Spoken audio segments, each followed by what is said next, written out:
The 1971 debut album, Just As I Am by Bill Withers, launched him into the success of the music business. I'm Tom Radigan, and today we will be covering the spontaneous debut album by the late great Bill Withers. It's an album that was able to show off his soulful voice and sophisticated songwriting talents. 10 of the 12 songs are written by Withers, with 2 covers, which were the popular Everybody's Talking by Freddie Neal and the Beatles' Let It Be. This album has all-star musicians all over it, with Stephen Stills on guitar, Booker T. Jones playing a mix of instruments, but not only did he produce this album, but did the string arrangements for the famous Ain't No Sunshine, which was the well-known hit for the album, along with Grandma's Hands.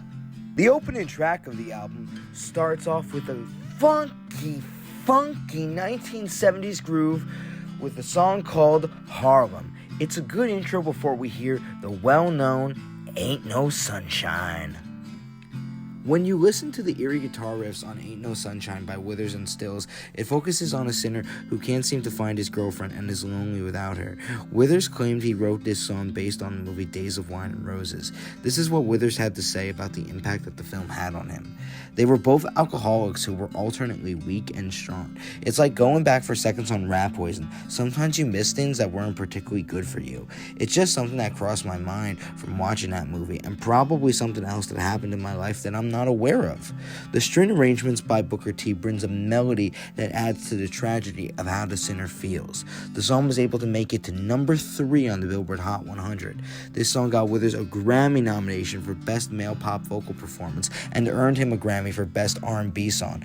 Another interesting fact about this song is how back in 2009, when American Idol contestant Chris Allen sang it on the show, the song was able to make a comeback on the top 40, which goes to show you how powerful the song really was. This song is considered a classic and has been covered more than 200 times. And it's mind-boggling that the man who wrote and performed it had very little music experience. This represents nothing is impossible.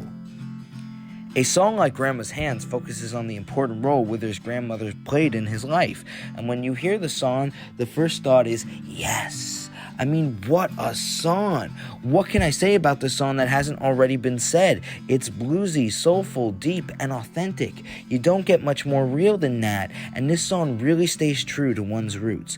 You know, there is something unique about this song. One's humming from Withers starts with the use of simple guitar work similar to Ain't No Sunshine, and how the drums just kick in to help emphasize the tone of this song, which is bittersweet about reminiscing his grandmother who is now passed on. It is pure poetry that focuses on one aspect of her, which would be her hands, and how he uses lines like Grandma's hands used to issue out a warning, or Grandma's hands used to grab me a piece of candy. He looks back on how those hands defined her as a person he knew as a child.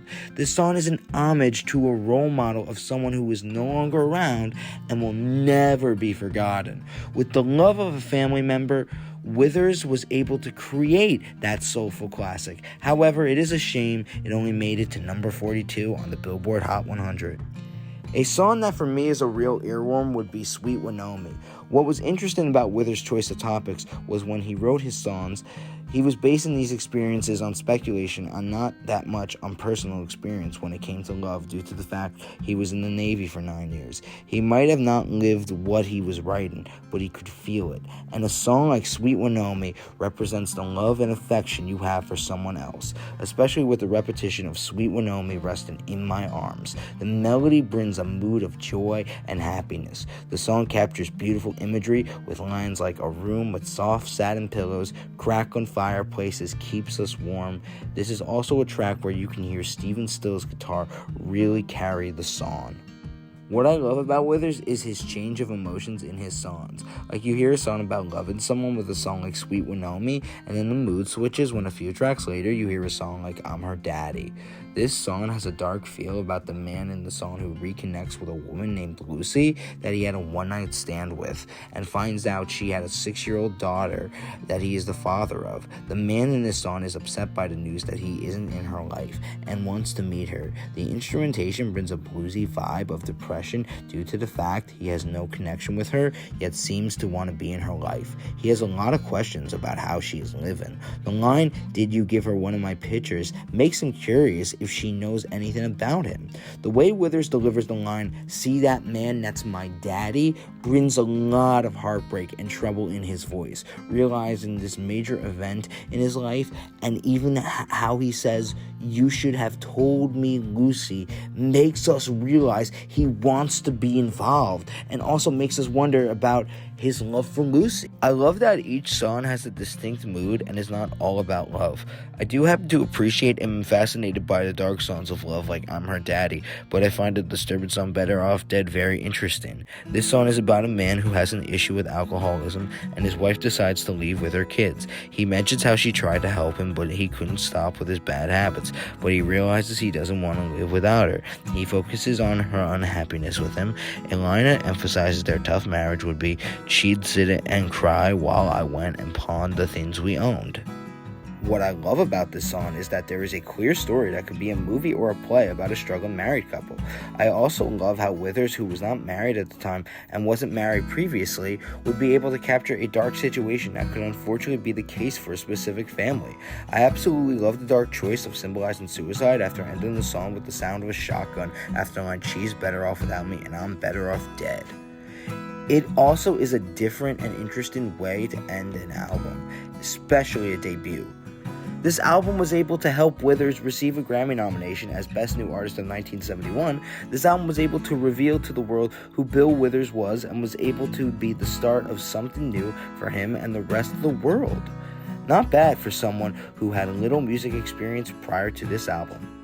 If you like this channel because of the music commentary, then why not check out the site Superfan News and Reviews.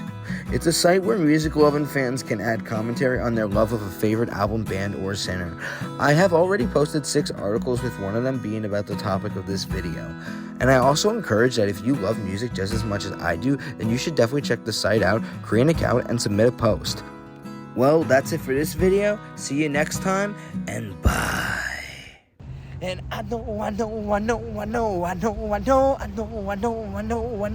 know.